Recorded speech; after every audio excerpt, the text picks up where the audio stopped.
The bad news today is that there will be quite a bit of math, but the good news is that we will only do it once, and it will only take something like half hour. There are quantities in physics which are determined uniquely by one number. Mass is one of them. Temperature is one of them. Speed is one of them. We call those scalars. There are others where you need more than one number. For instance, on a one-dimensional motion, velocity, it has a certain magnitude, that's the speed, but you also have to know whether it goes this way or that way.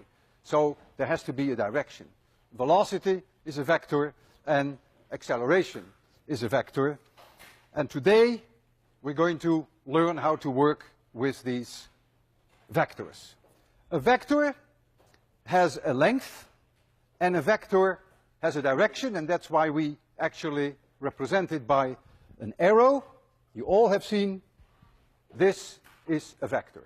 Remember this? This is a vector. If you look at the vector head-on, you see a dot. If you look at the vector from behind, you see a cross. This is a vector, and that will be our representation of vectors.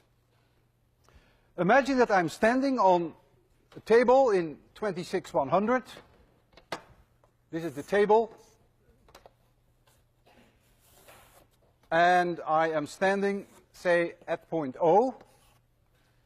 And I move along a straight line from O to point P.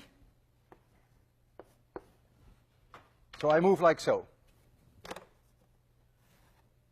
So that's where I am on the table, and that's where you will see me when you look from 26100. It just so happens that someone is also going to move the table in that same amount of time from here to there. So that means that the table will have moved down, and so my point P will have moved down exactly the same way. And so you will see me now at point S. You will see me at point S in 26100, although I'm still standing at the same location on the table. The table has moved. This is now the position of the table. See, the whole table has shifted. Now, if these two motions take place simultaneously, then what you will see from where you're sitting, you will see me move in 26100 from O straight line to S. And this holds the secret behind the adding of vectors. We say here that the vector OS, we put an arrow over it, is the vector OP with an arrow over it plus PS. This defines how we add vectors. There are various ways that you can add vectors. Suppose I have here a vector A, and I have here a vector B. Then you can do it this way, which I call the head-tail technique. I take B, and I bring it to the head of A. So this is B. This is a vector. And then the net result is A plus B. This vector C equals A plus B. That's one way of doing it. Doesn't matter whether you take B, the tail of B to the head of A, or whether you take the tail of A and bring it to the head of B. You will get the same result. There's another way you can do it, and I call that the parallelogram method. Here you have A. You bring the two tails together. So here is B now. So the tails are touching, and now you complete this parallelogram. And now this vector C is the same sum vector that you have here, whichever way you prefer. You see immediately that A plus B is the same as B plus A. There is no difference. What is the meaning of a negative vector? Well, A minus A equals 0. Vector A subtract vector A equals 0. So here is vector A. So which vector do I have to add to get 0? I have to add minus a. Well, if you use the head-tail technique, if this is a, you have to add this vector to have 0. So this is minus a, and so minus a is nothing but the same as a, but flipped over 180 degrees. We will use that very often. And that brings us to the point of subtraction of vectors. How do we subtract vectors? So a minus b equals c. Here we have vector a, and here we have, let me write this down here, and here we have vector b. One way to look at this is the following. You can say a minus b is a plus minus b. And we know how to add vectors, and we know what minus b is. Minus b is the same vector, but flipped over. So we put here minus b, and so this vector now here equals a minus b. This vector c is a minus b. And of course you can do it in different ways. You can also think of it as a plus, as c plus b is a. Right? You can say, you can bring this to the other side, you can say c plus b is a. C plus b is a. In other words, which vector do I have to add to b to get a? And then you have the parallelogram technique again. There are many ways you can do it. The head-tail technique is perhaps the easiest and the safest. So you can add countless number of vectors, one plus the other, the next one, and you finally have the sum of 5 or 6 or 7 vectors, which then can be represented by only one. When you add scalars, for instance 5 and 4, then there's only one answer, that is 9. 5 plus 4 is 9. Suppose you have two vectors, you have no information on their direction, but you do know that the magnitude of one is 4 and the magnitude of the other is 5, that's all you know. Then the magnitude of the sum vector could be 9 if they are both in the same direction, that's the maximum, or it could be 1 if they're in opposite direction. So then you have a whole range of possibilities because you do not know the direction. So the adding and the subtraction of vectors is way more complicated than just scalars.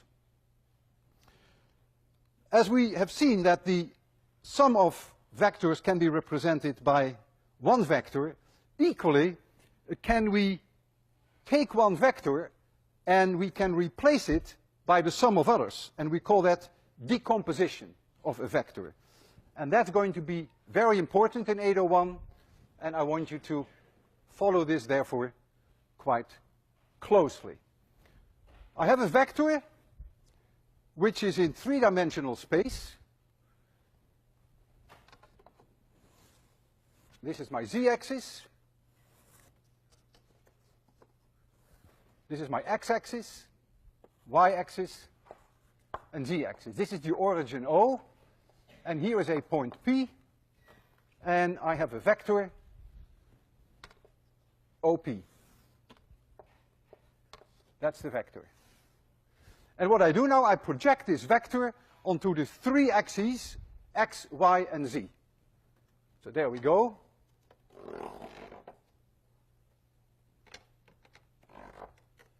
Each one has so its own method of doing this.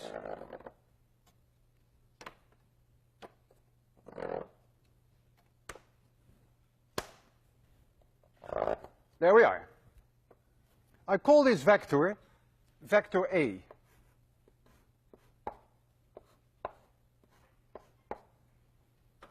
Let this angle be theta, and this angle be phi. Notice that the projection of A on the y-axis has here a number which I call A of y. This number is A of x, and this number here is A of z. Simply the projection of that vector onto the three axes. We now introduce what we call unit vectors. Unit vectors are always pointing in the direction of the positive axis, and the unit vector in the x direction is this one. It has a length 1, and we write for it x roof. Roof always means unit vector. And this is the unit vector in the y direction, and this is the unit vector in the z direction. And now I'm going to rewrite vector A in terms of the three components that we have here.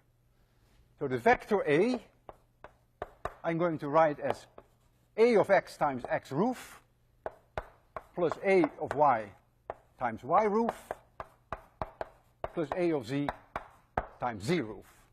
And this A of x times x is really a vector that runs from the origin to this point. So we could put in that as a vector if you want to. This makes it a vector. This is that vector. A of y times, oh, sorry, it is A of x, it's this one. A of y times y roof is this one. And A of z times z roof is this one. And so the three green vectors added together are exactly identical to the vector OP. So we have decomposed one vector into three directions. And we will see that very often this is of great use in 801.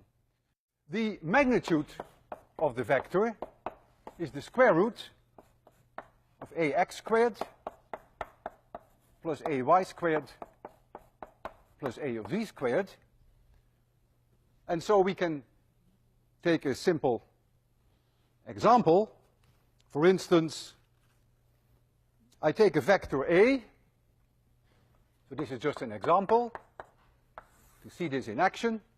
And we call A 3x roof.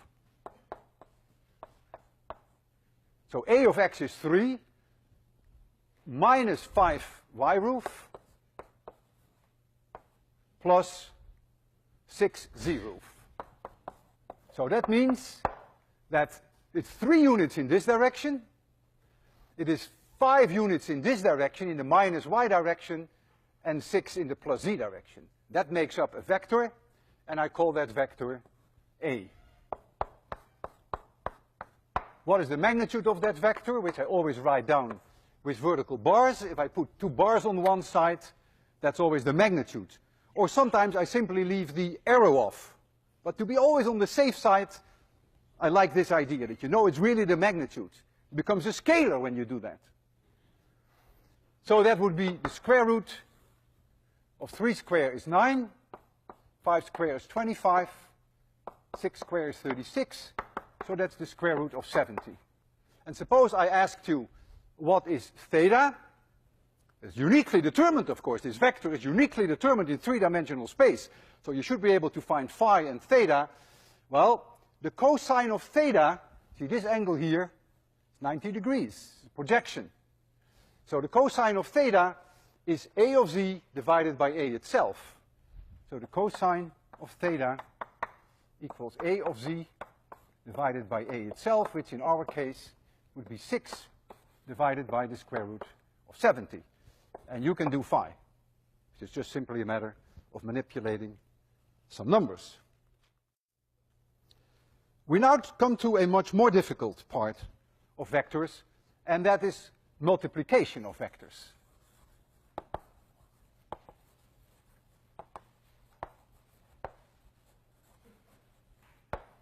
We're not going to need this until October, but I decided we might as well get it over with now. Now that we introduce vectors, you can add and subtract, you might as well learn about multiplication.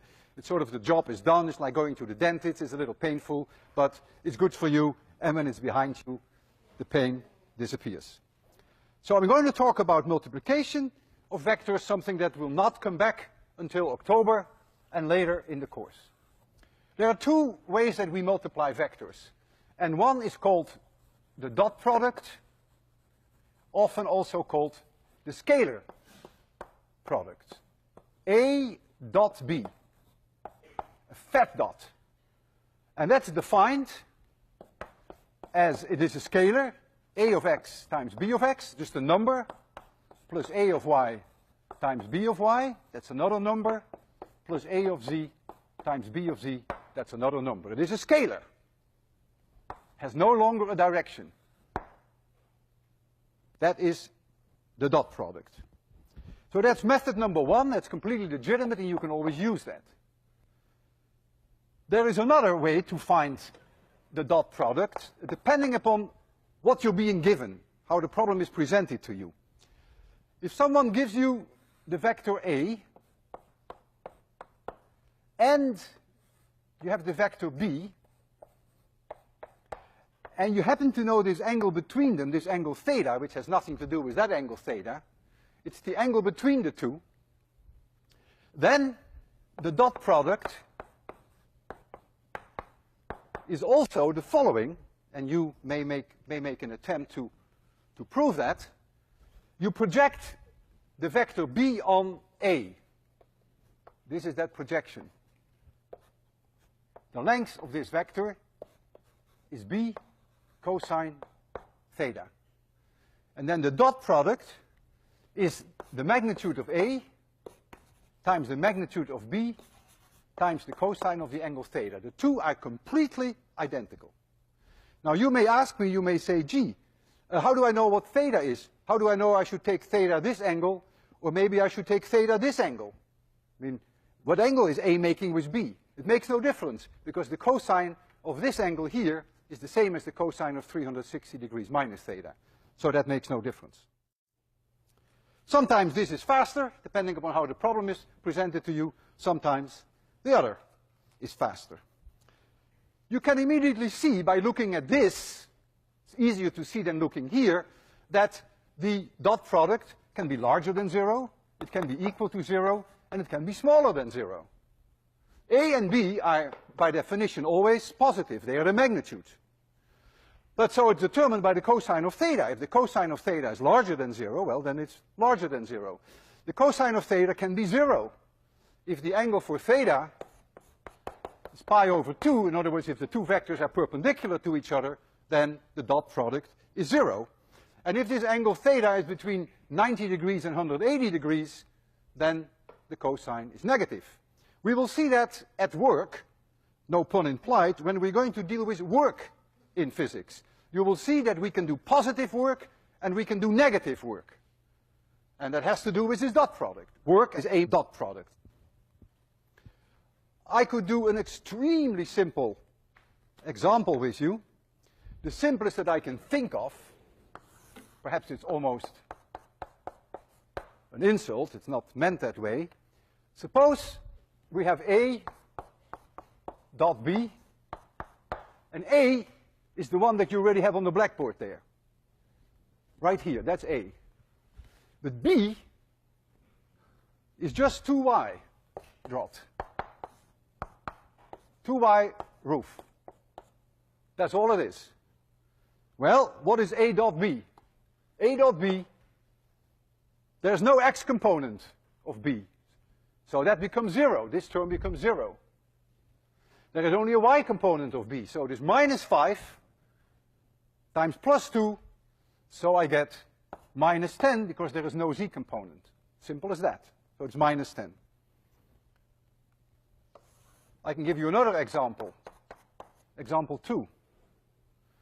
Suppose A itself is the unit vector in the y direction, and B is the unit vector in the z direction. Then A dot B is what? I want to hear it loud and clear. 0. Yeah, 0. It is 0. You don't even have to think about anything. You know that these two are at 90 degrees. If you want to waste your time and want to substitute it in here, you will see that it comes out to be 0. It should work, because clearly A of y means that this is 1. That's what it means. And B is z, that means that B of z, this is 1. And all the others do not exist. Well, I wish you luck with that. And we now go to a way more difficult part of multiplication, and that is vector multiplication, which is called the vector product. Or also called, most of the time I refer to it as the cross product. the cross product is written like so: A cross B equals C. It's a cross, very clear cross. And I will tell you how I remember, that is method number 1. I'm going to teach you, just like with the dot product, 2 methods. I will tell you method number 1, which is the one that always works. It's time consuming, but it always works. You write down here a matrix with 3 rows. The first row is X roof, Y roof, Z roof. The second one is A of X, A of Y, A of Z. It's important, if A is here first, that second row must be A. And the third row is then B.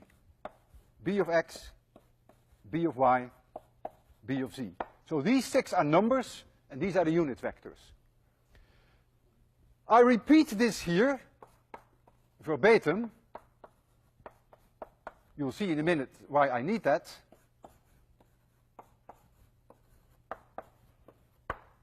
And I will do the same here.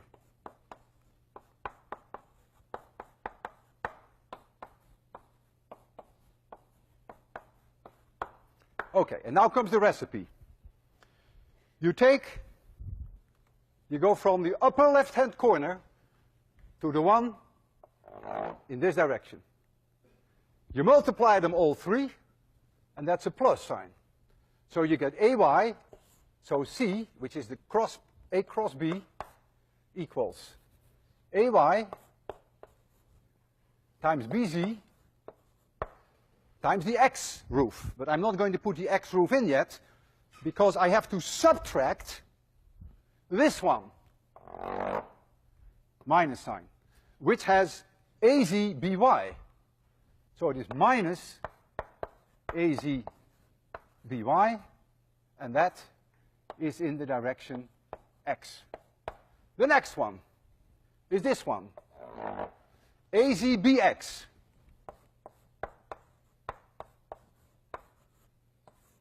Minus this one, AXBZ.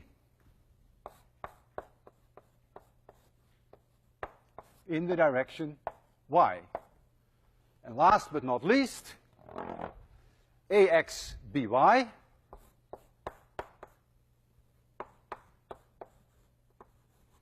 minus AYBX.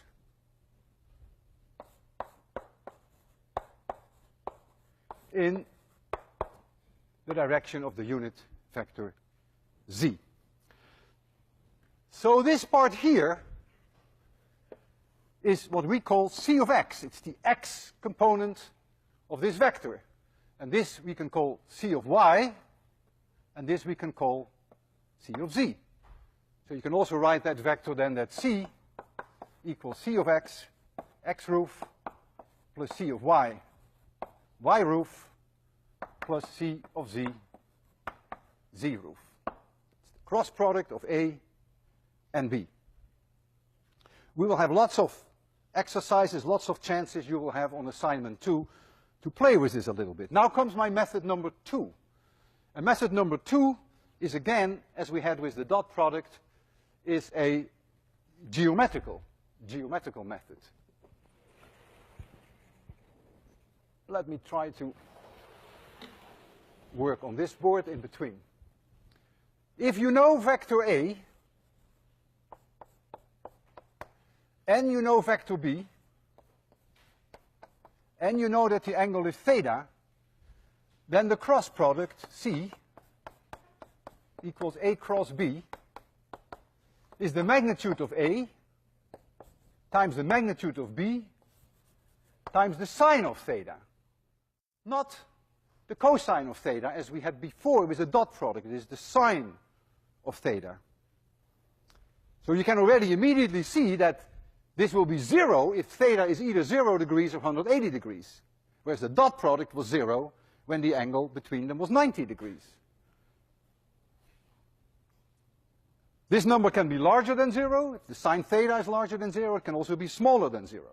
Now we only have the magnitude of the vector, and now comes the hardest part. What is the direction of the vector? And that is something that you have to engrave in your mind and not forget. The direction is found as follows. You take A, because it's first mentioned, and you rotate A over the shortest possible angle to B. If you had in your hand a corkscrew, and I will show that in a minute, then you turn the corkscrew as seen from your seats clockwise, and the corkscrew would go into the blackboard. And if the corkscrew goes into the blackboard, you will see the tail of the vector, and you will see a cross, little plus sign, and therefore we put that like so.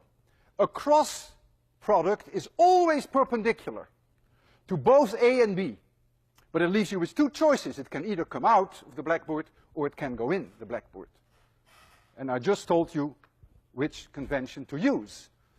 And I want to show that to you in a way that may appeal to ye more.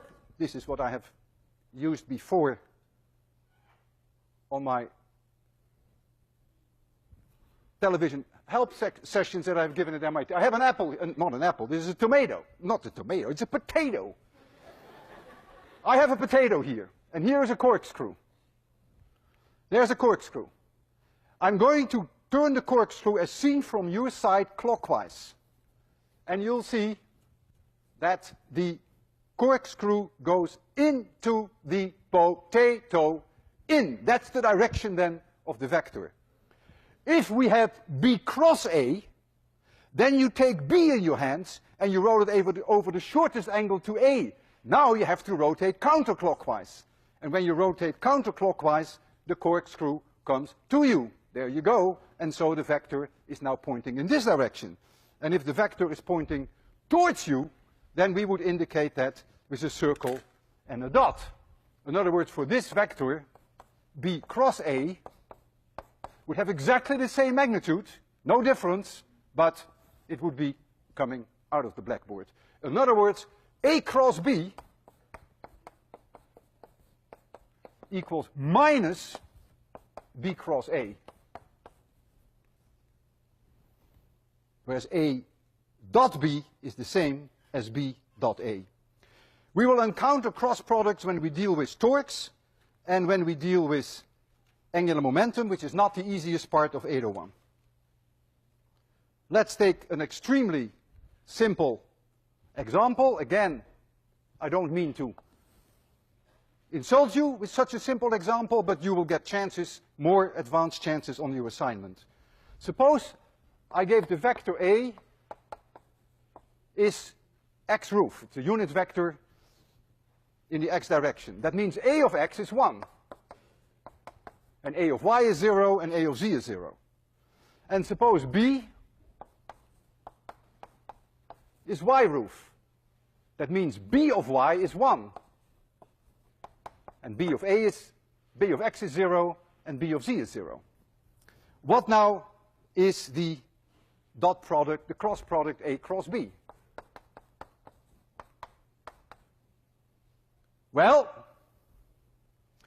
you can apply that recipe, but it's much easier to go to the x, y, z axis that we have here.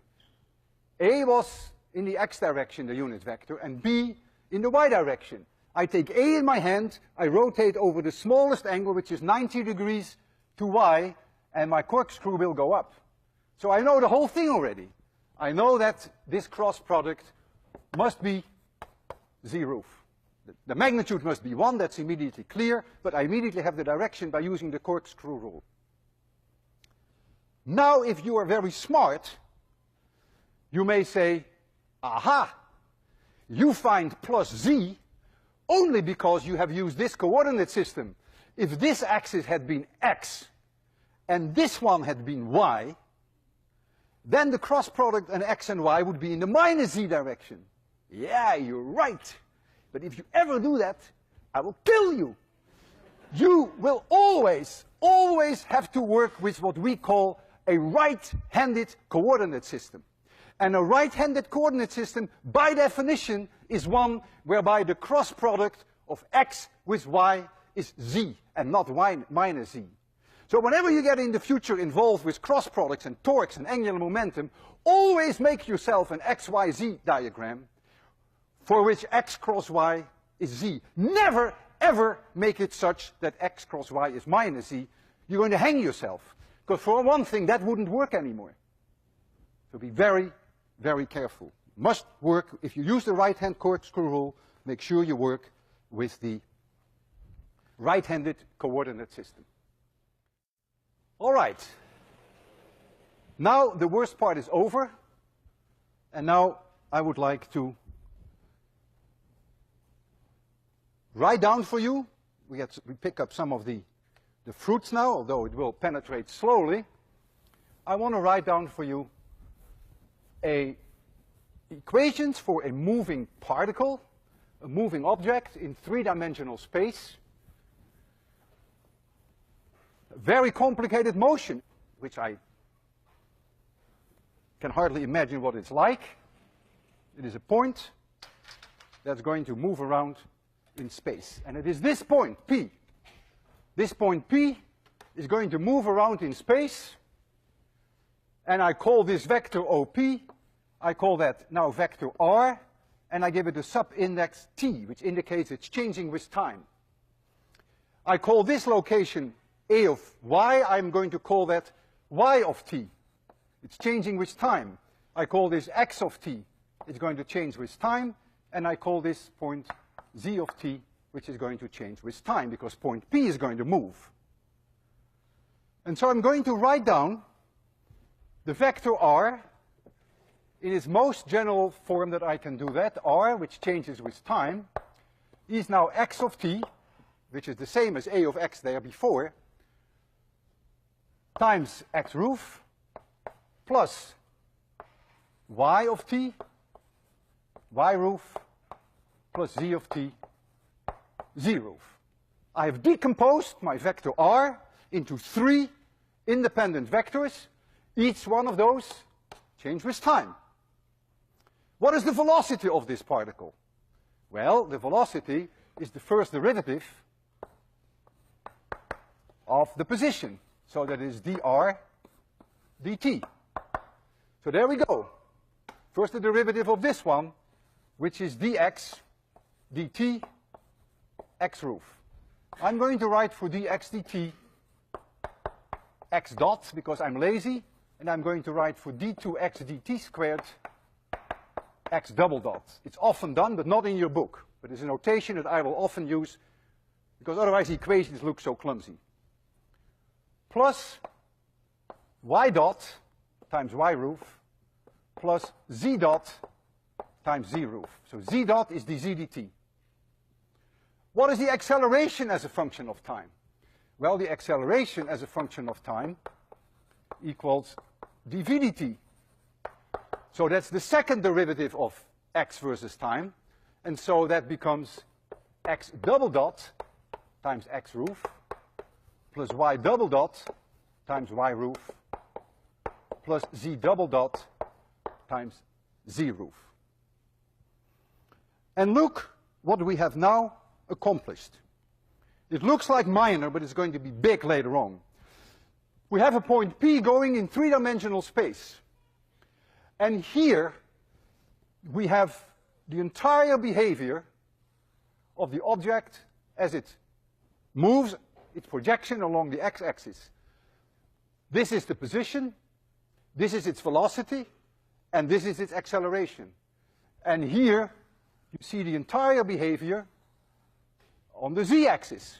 This is the position on the z-axis, this is the velocity component in the z-direction, and this is the acceleration in the z-axis. And here you have the y.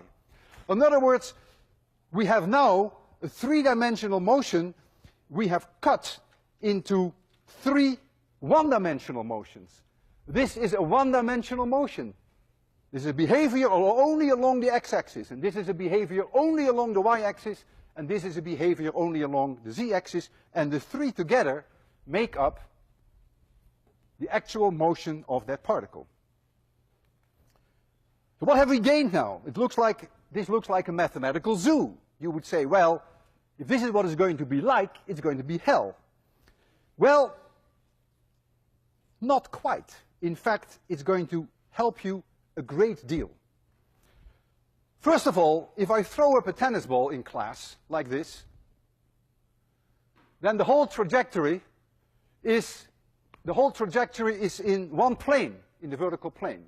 So even though it is in 3 dimensions, we can always represent it by 2 axes, by 2-dimensionally, a y-axis and an x-axis. So already the 3-dimensional problem often becomes a 2-dimensional problem. We will with great success analyze these trajectories by decomposing this very complicated motion. Imagine what an incredibly complicated arc that is. And yet we are going to decompose it into a motion in the x direction, which lives a life of its own, independent of the motion in the y direction, which lives a life of its own. And of course you always have to combine the two to know what the particle is doing. We know the equations so well from our last lecture from one-dimensional motion with a constant acceleration. The first line tells you what the x position is as a function of time. The index t tells you that it's changing with time. It is the position at t equals 0 plus the velocity at t equals 0 times t plus 1/2 ax t squared, if there is an acceleration in the x direction. The velocity immediately comes from taking the derivative of this function, and the acceleration comes from taking the derivative of this function. Now, if we have a motion which is more complicated, which reaches out to 2 or 3 dimensions, we can decompose the motion in 3 perpendicular axes, and you can replace every x here by a y, which gives you the entire behavior in the y direction, and if you want to know the behavior in the z direction, you replace every x here by z, and then you have decomposed the motion in 3 directions. Each of them are linear. And that's what I want to do now. I'm going to throw up an object, a golf ball or an apple, in 26-100. And we know that it's in the vertical plane, so we only deal with a 2-dimensional problem. This being, I call this my x-axis, and I'm going to call this my y-axis. I call this increasing value of x, and I call this increasing value of y. I could have called this increasing value of y. Today I've decided to call this increasing value of y. I'm free in that choice. I throw up an object at a certain angle, and I see a motion like this, boing, and it comes back to the ground. My initial speed when I threw it was v0, and the angle here is alpha. The x component of that initial velocity is v0 cosine alpha, and the y component equals v0 sine alpha. So that's the begin velocity in the x direction, and this is the begin velocity in the y direction. A little later in time, that object is here at point P, and this is now the position vector, which we have called r of t. That's this vector. That's the vector that is moving through space. At this moment in time, x of t is here.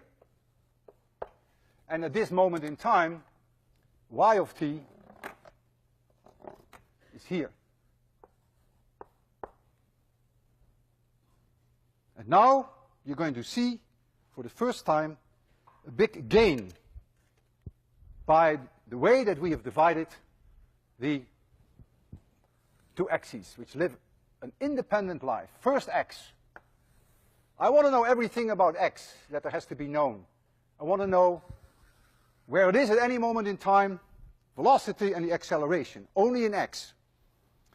First, I want to know that at t equals 0. Well, at t equals 0, I look there. x0, I can choose that to be 0. So I can say x0 is 0, that's my free choice. Now I need v0x. What is the velocity?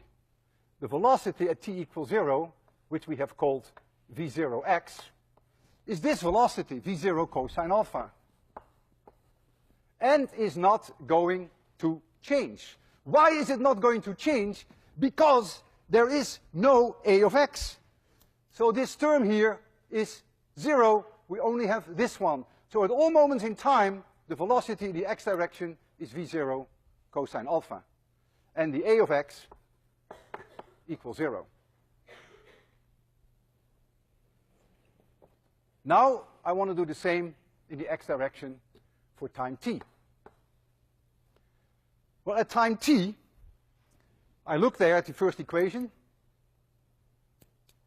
There it is. x0 is 0. I know v0x, that is v0 cosine alpha. So x of t is v0 cosine alpha times t. But there is no acceleration, so that's it. What is vx of t? The velocity in the x direction at any moment in time. That is that equation. That is simply v0x. It is not changing in time because there is no acceleration. So the initial velocity at t0 is the same as t seconds later. And the acceleration is 0. Now we're going to do this for the y direction. And now you begin to see the gain for the decomposition. In the y direction, we change the x by a y. And so we do it first at t equals 0. So look there. This becomes y0, I call that 0. I can always call my origin 0.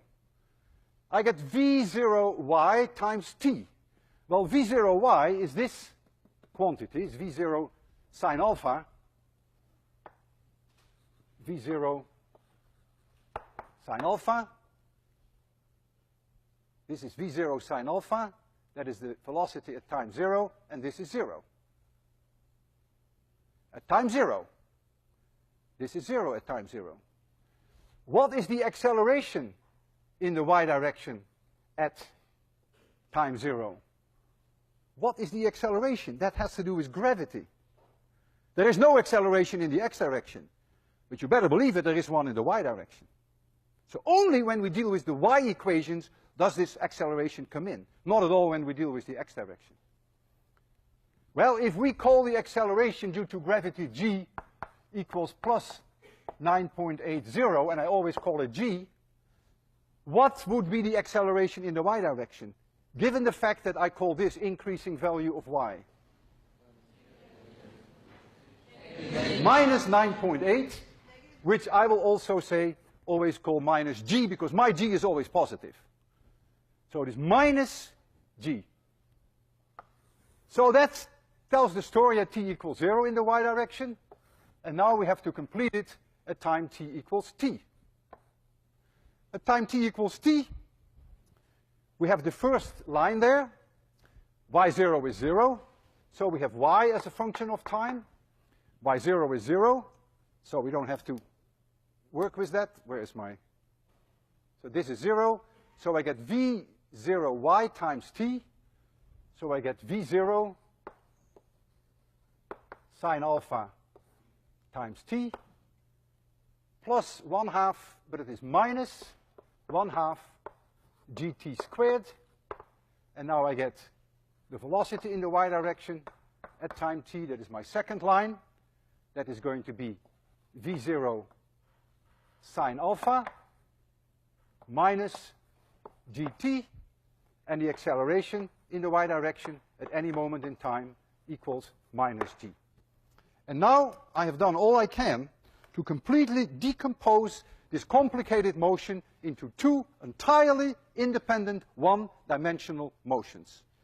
And the next lecture, we're going to use this again and again and again and again. This lecture is not over yet, but I want you to know that this is what we're going to apply for many lectures to come, the decomposition of a complicated trajectory into two simple ones.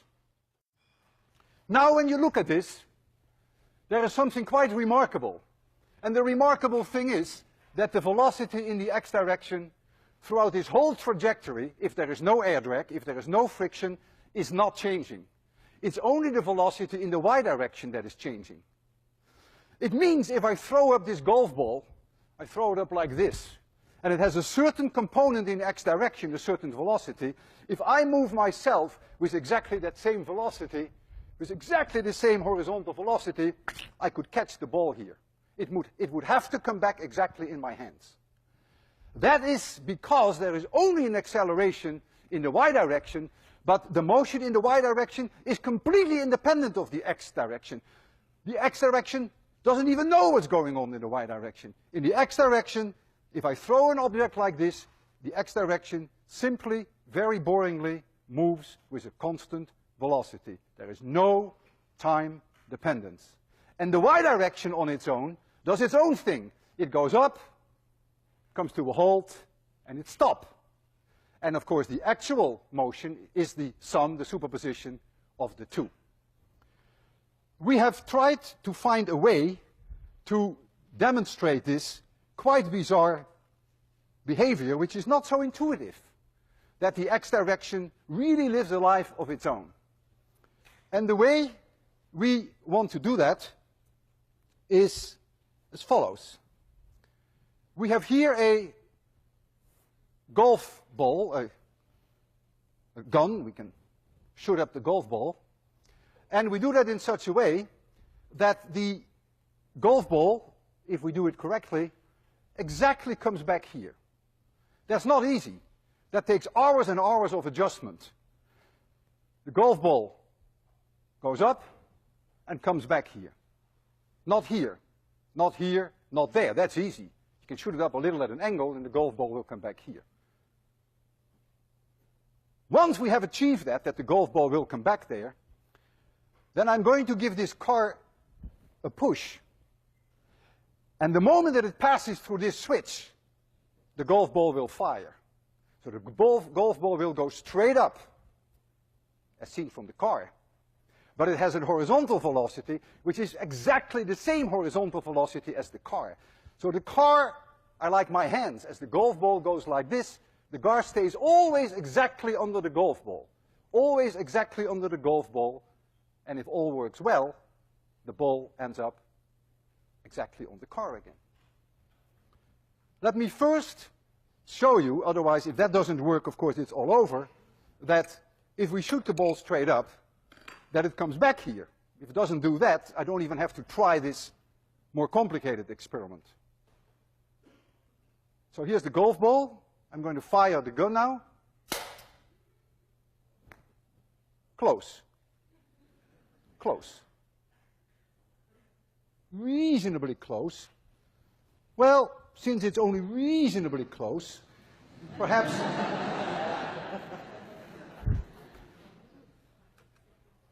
perhaps it would help if we give it a little bit of leeway. There goes the gun. Here comes the ball. And this is just in case.